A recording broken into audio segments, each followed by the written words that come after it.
الله عليه وسلم صلى الله على محمد صلى الله. Assalamualaikum warahmatullahi wabarakatuh.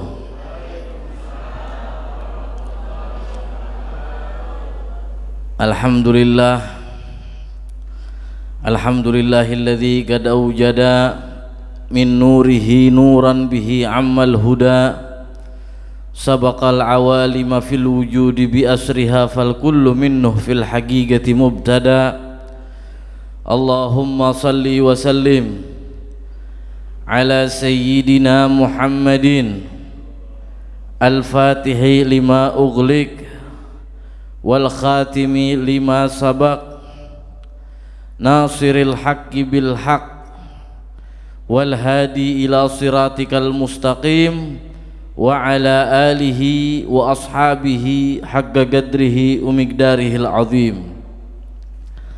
Alhamdulillah, segala puji bagi Allah Subhanahu wa ta'ala yang alhamdulillah pada pagi hari ini Allah Subhanahu wa ta'ala masih memberikan kepada kita nikmat iman, nikmat Islam, nikmat sehat wal afiat, nikmat hidayah petunjuk dari Allah Subhanahu wa ta'ala, sehingga kita bisa berkumpul di tempat yang insya Allah Allah turunkan rahmat dan berkahnya.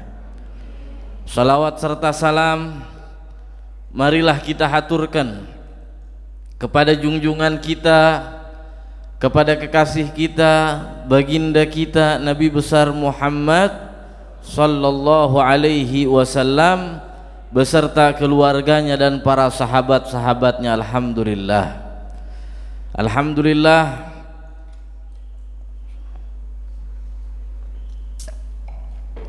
Di pagi hari yang mulia ini kita masih diberi umur panjang oleh Allah Subhanahu wa ta'ala sehingga kita bisa melaksanakan ibadah salat subuh dan juga kita menjalankan kewajiban kita sebagai seorang muslim, yaitu belajar ilmu agama. Alhamdulillahirabbil alamin. Sebenarnya ada pesan dari Ustadz Noval, ya, katanya disuruh cerita-cerita sahabat aja gitu. Ya, cerita-cerita apa sahabat Nabi sallallahu alaihi wasallam.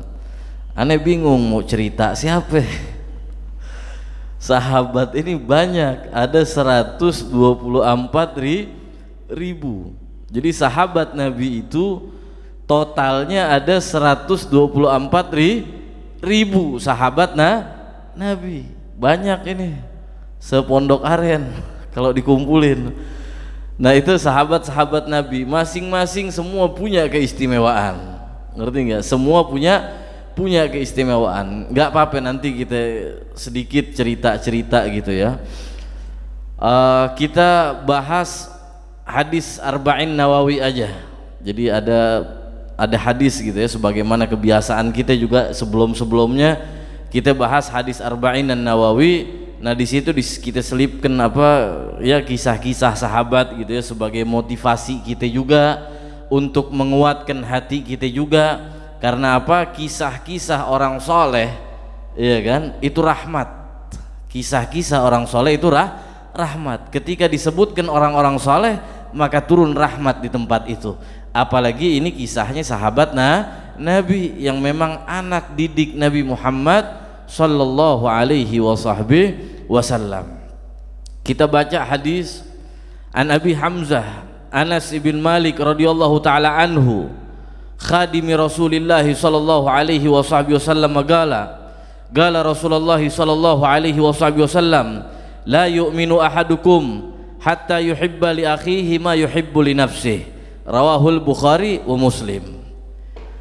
Ini hadis dari Sayyidina Anas bin Malik radhiyallahu taala anhu, khadimu Rasulillah, pembantunya Rasulullah sallallahu alaihi wasallam.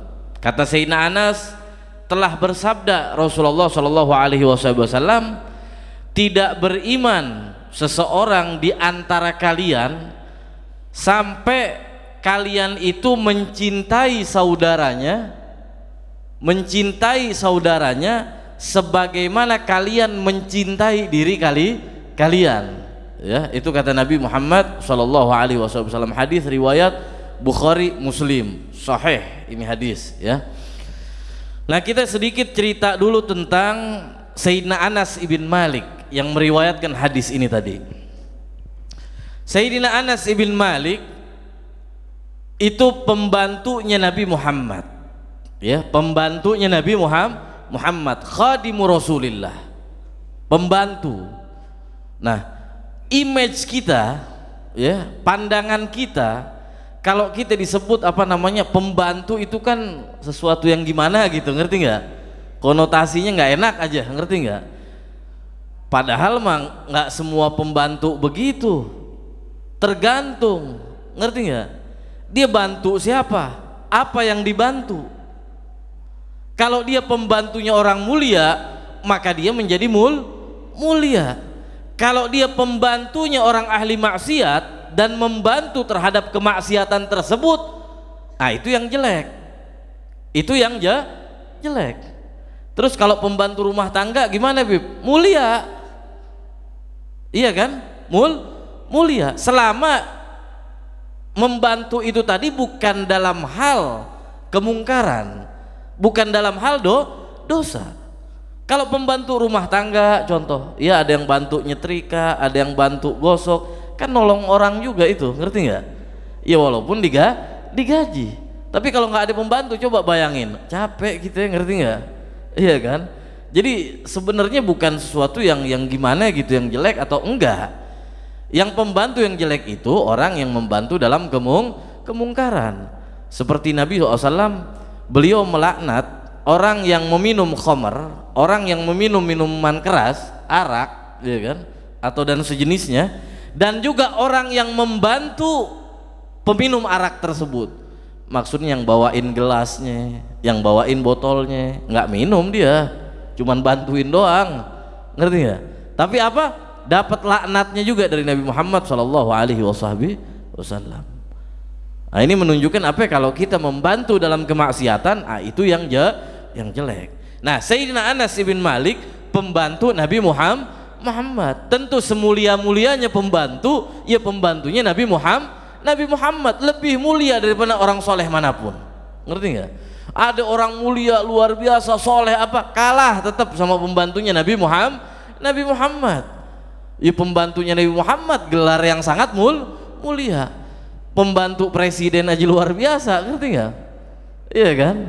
Kayak kita sekarang nih, presiden kita Prabowo, ada ajudannya siapa? Mayor Teddy. Wow kan, masya Allah, iya kan? Bangga, ngerti nggak?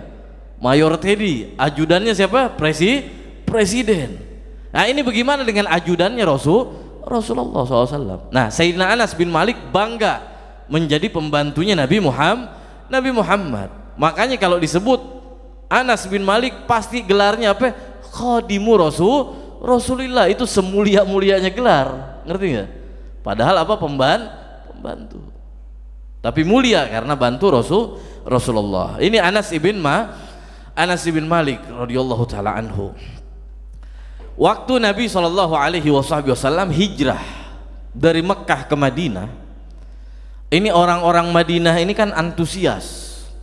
Mereka sudah dengar nama Nabi Muhammad. Sebagian ada yang sudah ketemu di Mekah, yang datang kepada Nabi Muhammad ke Mekah. Tapi sebagian besar belum pernah ketemu Nabi Muhammad, cuman dengar namanya. Ada Nabi Muhammad, akhlaknya begini, rupanya begini. Belum lihat mukanya aja udah jatuh cinta penduduk Madinah. Sehingga ketika Nabi Shallallahu Alaihi Wasallam hijrah dari Mekah ke Madinah, itu orang-orang Madinah ya, setiap hari nunggu Nabi Muhammad datang di gerbang kota Madinah. Dulu kan belum ada WhatsApp, belum ada SMS atau apa. Dengar Nabi Muhammad berangkat hijrah dari Mekah dengan Sayyidina Abu Bakar, penduduk Madinah itu tiap hari diri di gerbang kota Madinah di musim panas waktu itu. Tiap hari nunggu Nabi Muhammad datang. sampai anak-anak kecil semua pengen ngelihat Nabi Muhammad datang. Tiap hari nunggu sampai sore nggak datang, pulang. Begitu tiap hari. Sampai kemudian dikabarkan oleh seorang utusan bahwa Nabi Muhammad udah dekat nih, udah masuk kota Madinah, udah sebentar lagi sampai. Itu tumpah ruah penduduk Madinah itu di gapuranya kota Madinah nungguin Nabi Muhammad. Singkatnya, Nabi Muhammad sampai disambut dengan lagu Thala al-Badru ya, yang kita kenal sampai sekarang. Itu sambutan penduduk Madinah kepada Nabi Muhammad. Disambut luar biasa. Iya kan, disambut luar biasa. Kemudian Nabi Muhammad SAW tinggal di rumah seorang sahabat yang bernama Abu Ayyub al-Ansari. Iya kan, walaupun banyak sahabat lain yang di Madinah itu pengen rumahnya ditinggalin oleh Nabi Muhammad, rebutan semuanya, ya Rasulullah tinggal di rumah saya aja, ya Rasulullah tinggal di rumah saya. Sampai akhirnya Nabi SAW memutuskan biar ontaknya jalan. Itu ontak berhenti di mana, di situ Nabi Muhammad nginep. Akhirnya ontak itu berhenti di rumah Abu Ayyub al-Ansari. Nabi Muhammad memutuskan untuk tinggal sementara di rumahnya Abu Ayyub al-Ansari. Nah, ketika beliau tinggal di rumah Abu Ayyub al-Ansari ini penduduk Madinah setiap hari datang kepada Nabi Muhammad SAW gantian, ngerti nggak? Datang pengen ngelihat langsung, pengen ngobrol, dan mereka bawa hadiah semuanya. Ada yang ngasih hadiah onta, ada yang ngasih hadiah makanan, ada yang ngasih hadiah harta, semuanya bawa hadiah buat Nabi Muhammad SAW. Ini kecintaannya penduduk Madinah kepada Nabi Muhammad. Ibunya Anas ibn Malik yang bernama Ummu Sulaim ya, ibunya Anas bin Malik, Ummu Sulaim, ini orang miskin, orang susah. Orang susah nih kalau zaman itu ya, itu sehari 2 hari nggak makan, bener-bener nggak makan. Kalau kita makan enggak, nyemil, iya, ngerti nggak? Beda.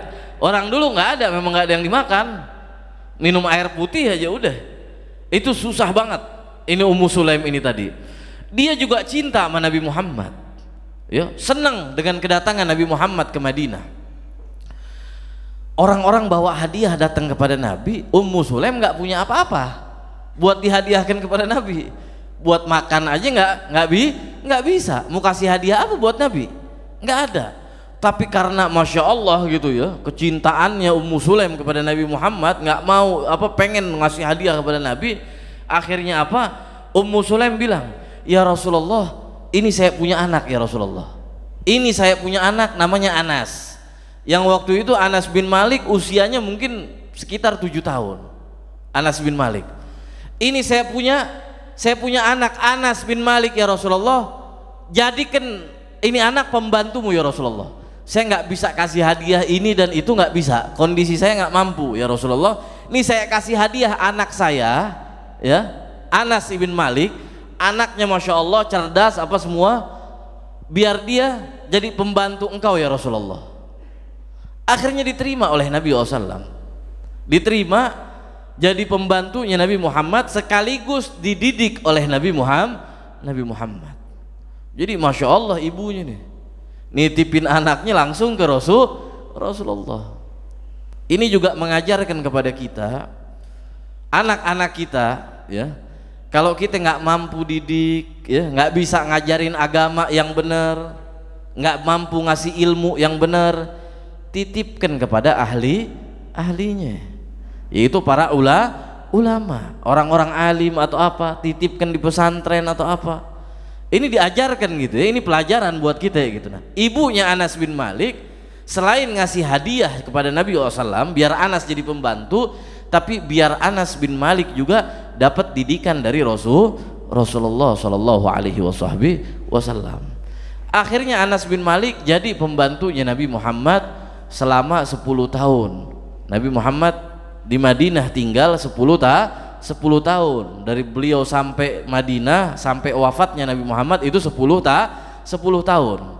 Itu Anas bin Malik senantiasa mendampingi Nabi Muhammad SAW, orang dalam kalau kita bilang ya, pelayannya Nabi Muhammad SAW. Nah, kata Sayyidina Anas bin Malik, setelah wafat Nabi Muhammad, dia bilang selama 10 tahun saya berkhidmat kepada Nabi Muhammad, saya ngabdi sama Nabi Muhammad, saya membantu Nabi Muhammad, tidak pernah sekalipun, kata Anas bin Malik, Nabi SAW marah kepada saya. Tidak pernah sekalipun Nabi Muhammad bentak saya, nggak pernah. Tidak pernah sekalipun Nabi Muhammad, ketika Nabi Muhammad nyuruh sesuatu, kemudian saya lalai dalam mengerjakan itu, kemudian Nabi Muhammad berkata, wahai Anas, kenapa engkau nggak kerjakan ini wahai Anas? Nggak pernah. Baiknya orang Nabi itu kata Anas bin Malik.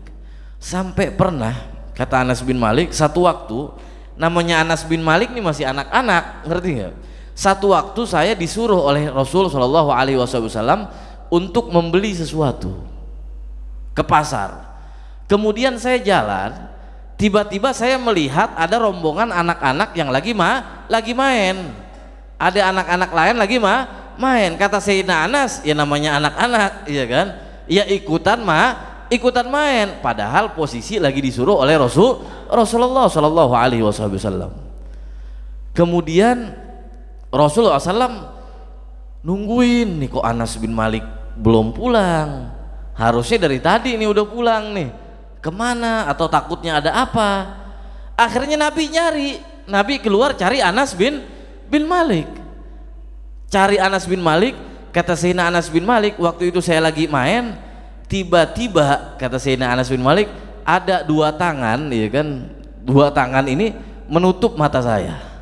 Jadi kayak dibecandain sama Nabi, ngerti nggak? Dibecandain sama Nabi.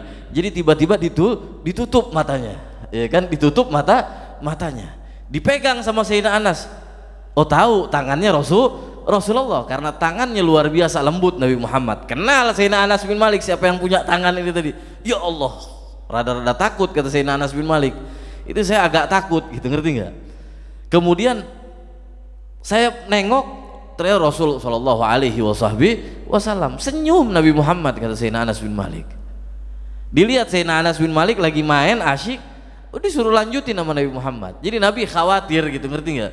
Takut Sayyidina Anas bin Malik kenapa-napa atau apa. Dilihat lagi asyik main, ya udah lanjutin main. Bahkan Nabi dalam riwayat ikut juga main bersama mereka. Itu akhlaknya Nabi Muhammad Sallallahu Alaihi Wasallam. Itu kata Sayyidina Anas bin Malik, nggak pernah sekalipun Nabi marah kepada saya selama 10 tahun ngabdi sama Nabi Muhammad Sallallahu Alaihi Wasallam. Nah kemudian kata Sayyidina Anas bin Malik, satu waktu ibuku datang.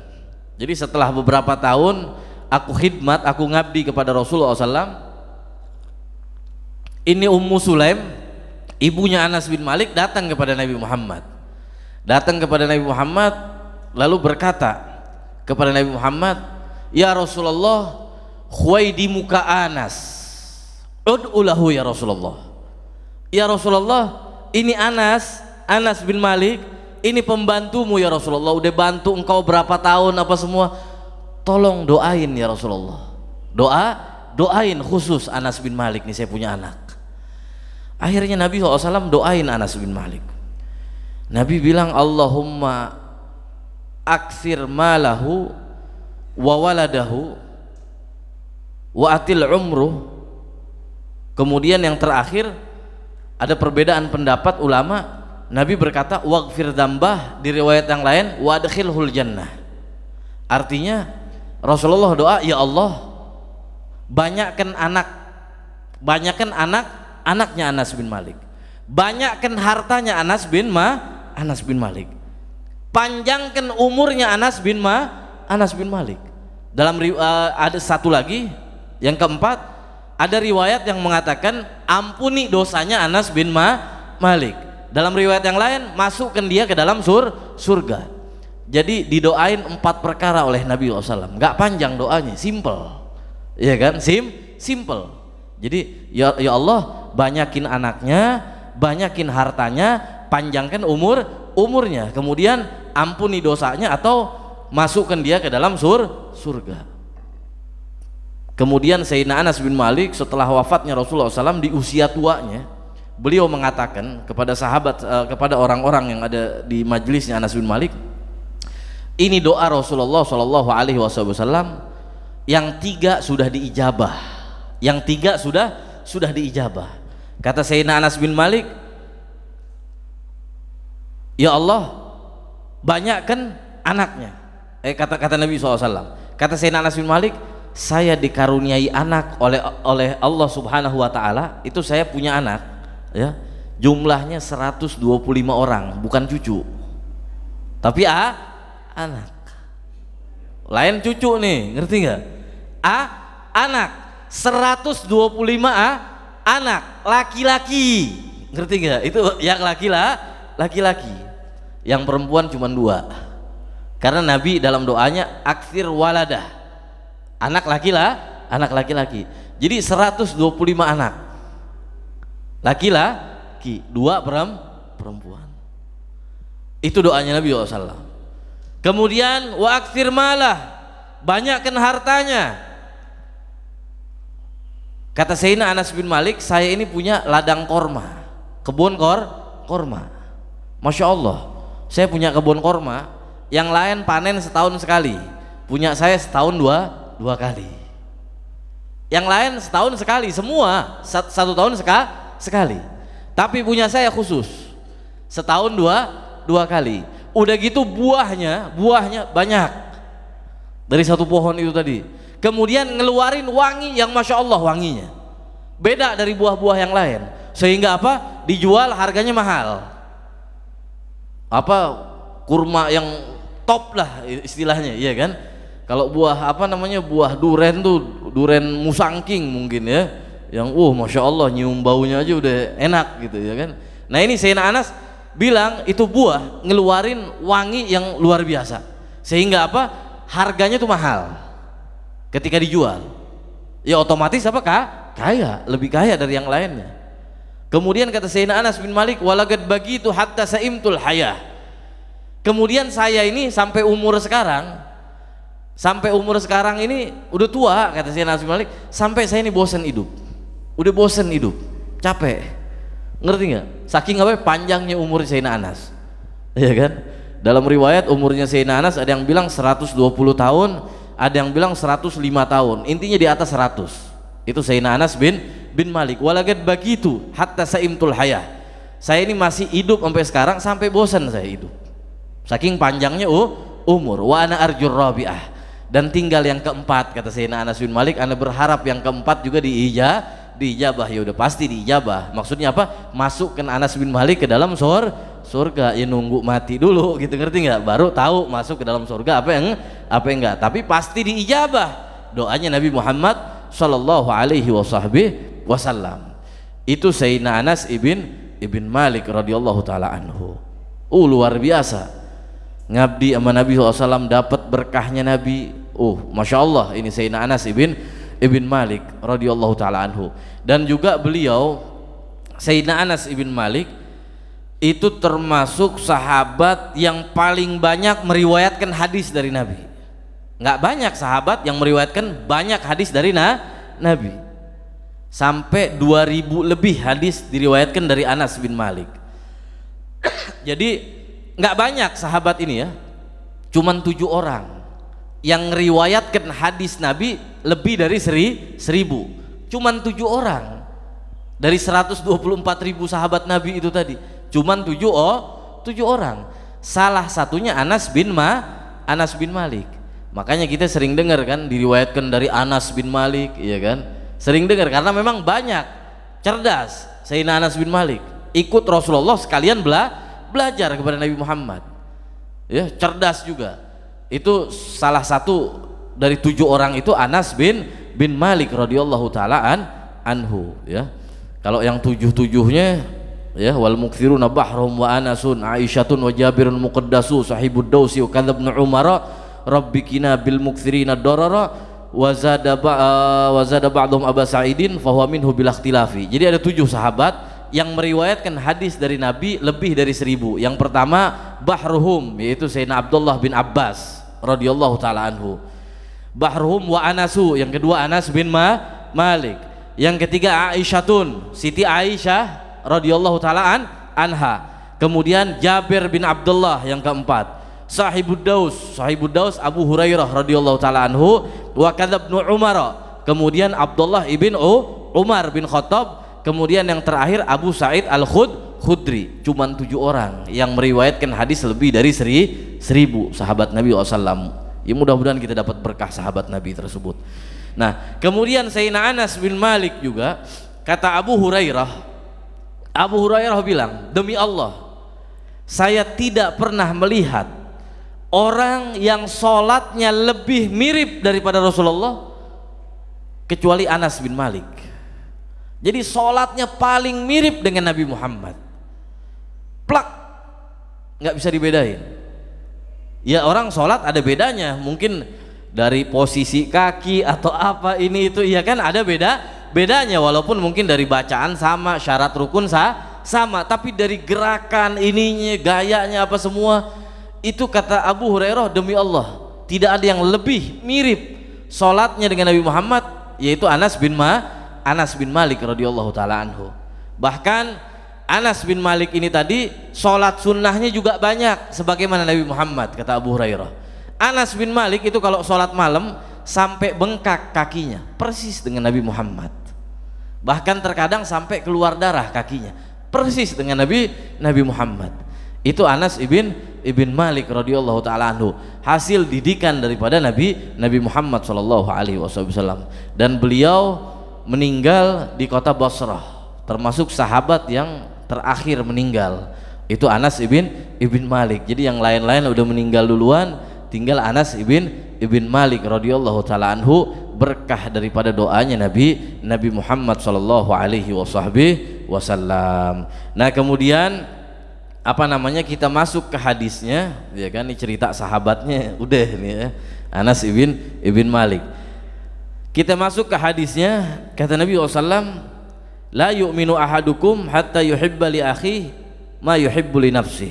Tidak beriman seseorang dari kalian sampai kalian itu mencintai saudara kalian sebagaimana kalian mencintai diri kalian, ya kan? Nah, ini Nabi Shallallahu Alaihi Wasallam mengajarkan kita berkasih sayang kepada orang lain. Diajarkan kasih sayang, iya kan? Disuruh, sampai dikatakan oleh Nabi tidak beriman, kan ngeri nih, ngerti nggak? Tidak beriman kalau kita nggak senang terhadap sesuatu saudara kita sebagaimana kita senang. Jadi jangan kebalikannya, ngerti nggak? Jangan kebalikannya, iya kan? Jadi kalau kita senang, iya kan, senang, contoh senang diperlakukan dengan baik, maka kita juga harus berlaku baik sama orang. Anggap orang itu diri kita, anggap saudara kita ini, saudara muslim maksudnya, itu diri kita, iya kan? Kita dapat nikmat, berbagi dengan mereka biar ngerasain senang juga, ngerti nggak? Ketika mereka dalam kesulitan, kita juga harus punya rasa apa? Simpatik atau empati, ngerasakan juga kesedihan mereka. Itu baru namanya mukmin yang benar. Jangan kita itu kepada saudara kita yang muslim, iya kan, kita nggak senang dihina, nggak senang dicela, nggak senang digosipin, kita tiap hari gosipin saudara kita, kita tiap hari ngomong kasar kepada mereka, kita tiap hari ngehina mereka. Ini nggak beriman, kata Nabi. Walaupun kita sholat sunnah tiap hari 100 rakaat, sholat sunnah kita setiap hari 100 rakaat, sampai mungkin hitam kita punya jidat, ya kan, haji tiap tahun, umroh tiap bulan, nggak beriman kita kalau modelnya masih begitu. Jadi hati-hati nih, ini wasiat Nabi SAW, nasihat dari Nabi SAW. Nggak main-main nih urusan sama saudara kita muslim nih, ngerti nggak? Nggak main-main, iya kan? Kalau mereka sakit, kalau mereka apa, kita juga harus ngerasain sakit, peduli sama saudara kita, peduli. Ini yang diajarkan oleh Nabi Muhammad SAW. Ayo deh nih, kita niat mulai sekarang gitu. Yang masih sering gosip, ngerti nggak? yang masih ya ini kan penyakit masyarakat ini, ngerti gak? Iya kan, penyakit masyarakat zaman kita. Kalau nggak gosip nggak enak, ngerti? Apalagi ibu-ibu nih, masya Allah, di tukang sayur sambil gosip. Nah ini kita mulai sadari, mulai kita sadari. Kira-kira kita seneng nggak kalau diomongin sama orang? Hah? Enggak seneng. Maka jangan, jangan. Ya namanya udah kebiasaan, kadang-kadang susah juga tuh ngilanginnya. Tapi nggak apa-apa, pelan. Ingat aja nih hadis ini, ya. Ingat hadis ini, iya kan? Ingat. Oh iya ya, nggak boleh begini. Udah rem, stop. Kalau nggak bisa keadaan mungkin yang lain masih pada ini, tinggalin. Ngerti nggak? Jangan kita ikut-ikutan juga. Karena apa? Nggak beriman kita kalau begitu. Percuma, ngerti nggak? Kesian, sayang, ya. Jadi itu yang diajarkan oleh Nabi Muhammad. Juga, iya kan? Kita harus simpati kepada orang, bikin baik sama orang. Kita senang kalau dapat nikmat, maka ketika dapat nikmat berbagi juga sama orang, berbagi juga sama saudara-saudara kita. Itu yang diajarkan oleh Nabi Muhammad. Kalau sahabat Nabi dulu, itu lebih top, walaupun mungkin berat buat kita, berat untuk ditiru gitu ya. Tapi nggak apa-apa, ini pelajaran gitu buat kita. Ini sahabat Nabi itu sampai dipuji oleh Allah Subhanahu wa taala. Dipuji, turun ayat Quran buat muji mereka. Wa yu'thiruna ala anfusihim walau kana bihim khasasah. Mereka mengutamakan saudaranya walaupun mereka juga membutuhkan. Itu keadaan sahabat. Dipuji, turun ayat buat mereka. Itu didikannya Nabi Muhammad dari hadis ini nih. Dari hadis ini mereka ngamalkan, sehingga apa? Mereka tuh kepada saudaranya, kepada sesamanya luar biasa. Pengorbanannya apa semua. Kalah diri mereka bahkan. Iya kan? Kalah diri mereka. Kalau kita kan diajarin sama Nabi sama diri kita, ngerti nggak? Ini sahabat sampai dirinya aja kalah buat saudaranya. Lebih mengutamakan saudaranya. Iya kan? Diriwayatkan sebab turun ayat ini. Jadi Nabi waktu itu kedatangan tamu. Jadi ada satu orang datang ke rumah Nabi SAW. Nah kebetulan Nabi SAW waktu itu di rumah beliau lagi nggak ada apa-apa, nggak ada makanan. Buat diberikan makan kepada ini tamu. Ini tamu orang jauh, nginep, bukan yang langsung pulang gitu, ngerti nggak? Dari jauh. Nabi waktu itu nggak punya apa-apa. Bener-bener nggak ada apa-apa. Di rumahnya cuma ada air putih, wala korma wala apa, nggak ada. Dan Nabi sering begitu ya. Nabi sering begitu. Bahkan sering 3 hari nggak makan sering itu Nabi. Sampai ngikat perutnya dengan batu. Sering Nabi. Kita semiskin-miskinnya kita sekali sehari masih makan. Walaupun cuma sekedar gorengan atau cemilan. Ini Nabi hati korma nggak ada. Bener-bener nggak ada yang dimakan. Sampai ngikat pakai batu itu saking nggak kuatnya, ngerti nggak? Saking nggak kuat. Itu Nabi SAW. Jadi kebetulan itu tamu dari jauh datang, iya kan?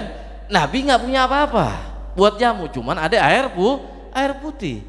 Akhirnya Nabi berkata kepada sahabat-sahabatnya, dibilang oleh Nabi SAW, ada nggak yang bisa rumahnya diinepin sama nih orang sekalian, maksudnya asya, makan malam. Nih tamuku ini tadi kasih makan malam, mungkin ada yang luas rizkinya atau apa, tolongin deh, kata Nabi SAW, iya kan?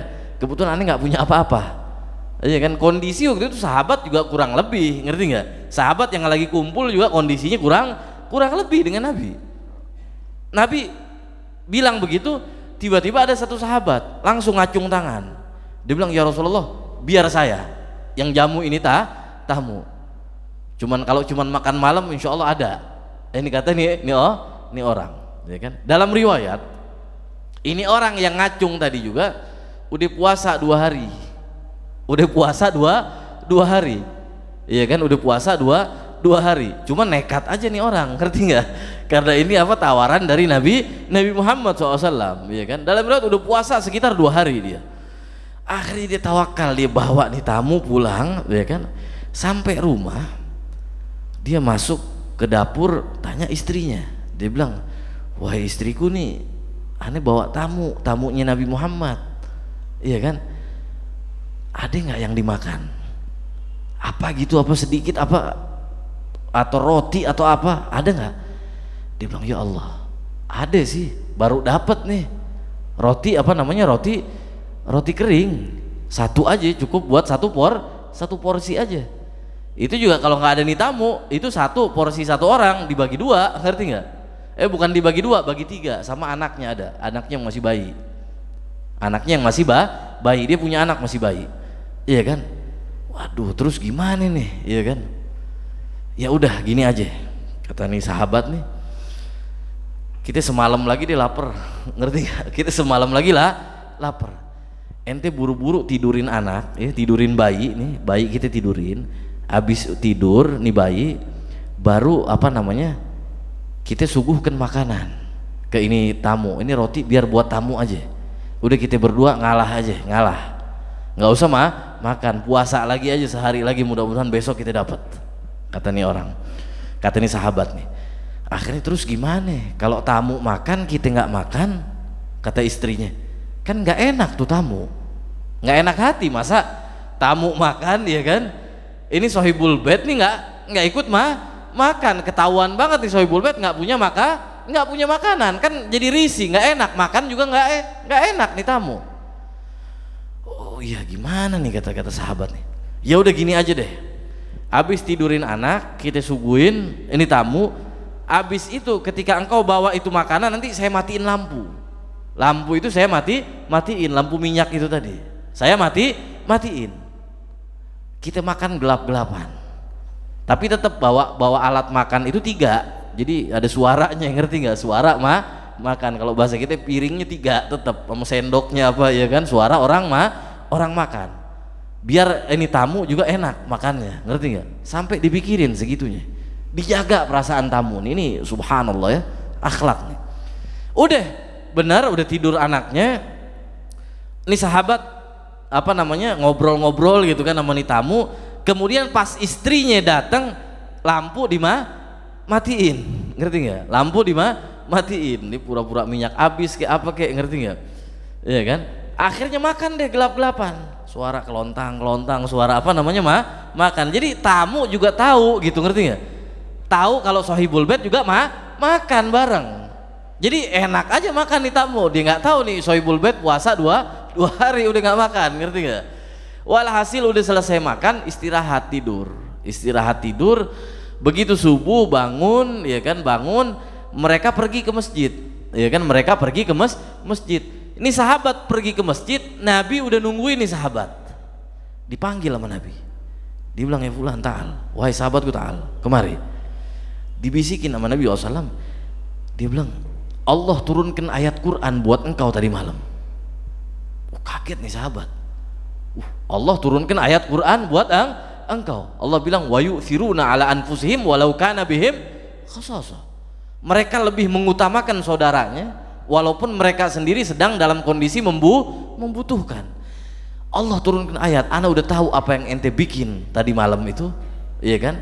Ana disampaikan langsung oleh Allah Subhanahu wa taala lewat malaikat Jibril bahwa engkau itu udah puasa 2 hari nggak makan apa semua, kemudian engkau suguhkan makanan itu tadi yang buat engkau itu tadi kepada tamuku, engkau dapat pujian langsung dari Allah Subhanahu wa taala.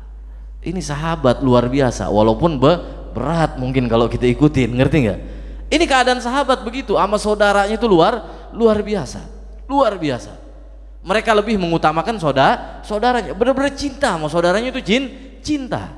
Nah kita belum bisa begitu deh, tapi seenggaknya kita jangan nyakitin saudara kita. Kita berbagi seperti itu belum bisa, masih juga nyakitin saudara kita kan, ya Allah. Gimana nih? Gimana akhlak Nabi Muhammad mau jalan di kehidupan kita? Iya kan? Sekurang-kurangnya buat kita nih, jangan nyakitin kita punya saudara.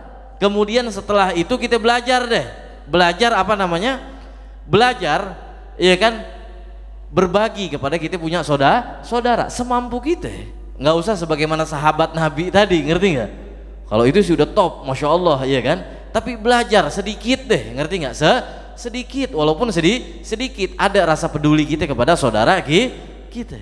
Kalau begitu akhlak Nabi jalan di kehidupan kita, berkah kita punya hidup. Kemudian yang terakhir, ya kan? Yang terakhir ada kisah juga gitu ya. Ada kisah juga berkaitan dengan keadaan sahabat Nabi itu tadi yang lebih mengutamakan saudaranya. Diceritakan oleh salah seorang sahabat di peperangan Yarmuk, ya, di peperangan Yarmuk. Di peperangan Yarmuk ada satu sahabat cerita gitu. Ketika itu banyak muslim yang gugur di peperangan Yarmuk ini melawan Romawi waktu itu. Dia bilang, saya waktu itu ngelihat saya punya paman, ya kan, saya punya paman dalam kondisi kritis. Dalam kondisi kritis di peperangan itu tadi. Dan saya punya paman ini kehausan, minta air, ngerti nggak? Minta air. Ini kan perang lama apa semua, cuaca juga masya Allah panas apa semua. Jadi ketika dalam kondisi kritis ini dia ngomong gitu, minta air. Ketika itu pasukan muslimin kekurangan air waktu itu, iya kan, kekurangan air. Dia bilang, saya punya air cukup buat minum satu orang. Saya punya paman nih yang lagi dalam kondisi kritis. Kemudian saya sodorkan itu air ke arah paman saya mau minumkan gitu. Tiba-tiba jarak beberapa meter dari paman saya ada satu orang juga, orang muslimin juga yang ikut peperangan itu dalam kondisi kritis juga. Dia ngomong minta air. Kemudian paman saya ini, dia bilang, kasih isyarat, kasih ke sebelah, kasih ke sebelah. Kemudian saya ikut perkataan paman saya ini, saya ke sebelah, ya kan, saya ke sebelah. Kemudian ketika saya akan suguhkan itu air, akan tuangkan ke mulutnya ini sahabat ini tadi yang ikut peperangan, tiba-tiba jarak beberapa meter ada orang teriak juga gitu yang minta air. Kemudian ini orang yang satu nih teriak juga, kasih ke sebelah, ke orang itu, ya kan, oper airnya ke orang itu. Akhirnya apa? Saya jalan lagi beberapa meter ke arah orang yang tadi minta air. Terus begitu kejadiannya, ngerti nggak? Sampai ada kurang lebih 10 orang mungkin. Ada 10 orang. Sampai orang ke-10 itu begitu saya mau suguhkan, keburu meninggal itu orang, nggak sempat. Akhirnya saya balik ke yang sebelumnya nih, yang ke-9. Sampai yang ke-9 udah meninggal. Kemudian yang ke-8, ya kan, udah meninggal juga. Sampai saya ke paman saya, posisi paman saya juga udah meninggal. Itu demikian keadaan sahabat Nabi Muhammad sallallahu alaihi wasallam. Jadi mereka lebih mengutamakan saudaranya daripada dirinya sendiri, ya. Tapi ingat, kita mungkin nggak bisa begitu. Kita akuin aja ya. Kalau ada yang bisa, top, masya Allah, luar biasa tuh, ngerti nggak? Kita nggak bisa, ya. Tapi sekurang-kurangnya ambil pelajaran dari kisah ini, ya. Ambil pelajaran. Masa sesuatu yang sedikit kita berbagi sulit? Sahabat aja bisa begitu, ngerti nggak? Sahabat aja bisa begitu. Masa kita enggak? Sedikit loh. Istilahnya paling tibang apa? Kita ngasih gorengan doang lah ke tetangga kita atau apa, ya kan, sedikit. Istilahnya nggak ngurangin harta kita, apalagi ngancem nyawa kita, enggak. Makanan di rumah kita banyak atau apa, masa sedikit nggak bisa gitu, ya kan? Atau ya Bib, belum bisa Bib, ya udah sekurang-kurangnya jangan nyakitin saudara kita, ngerti nggak? Jangan nyakitin saudara kita. Ngaca ke diri kita sendiri. Seneng nggak kita dicubit? Nggak seneng, jangan nyubit orang. Itu kaidah tuh. Kalau kita pakai kaidah itu, insya Allah kita hidup di mana aja enak. Kita hidup di mana aja nggak punya musuh, tenang hidup kita, iya kan? Nggak ada yang ganggu. Lebih dari itu banyak yang doain kita, kan berkah kita punya hidup, ya. Mudah-mudahan Allah Subhanahu wa taala ampunkan dosa-dosa kita, Allah Subhanahu wa taala berikan keberkahan untuk kita semua, dan Allah Subhanahu wa taala kumpulkan kita nanti di yaumil qiyamah bersama para sahabat Nabi Muhammad sallallahu alaihi wasallam, dan terutama dengan Nabi kita Muhammad sallallahu alaihi wasallam. Dan mudah-mudahan Allah juga berikan hidayah kepada kita sehingga kita bisa menjadi orang yang mencintai saudara kita sebagaimana kita mencintai diri kita, yang diajarkan oleh Nabi Muhammad sallallahu alaihi wasallam. Mungkin ini saja yang bisa Al-Fakir sampaikan, kurang dan lebihnya mohon dimaafkan. Wabillahi taufiq wal hidayah. Assalamualaikum warahmatullahi wabarakatuh.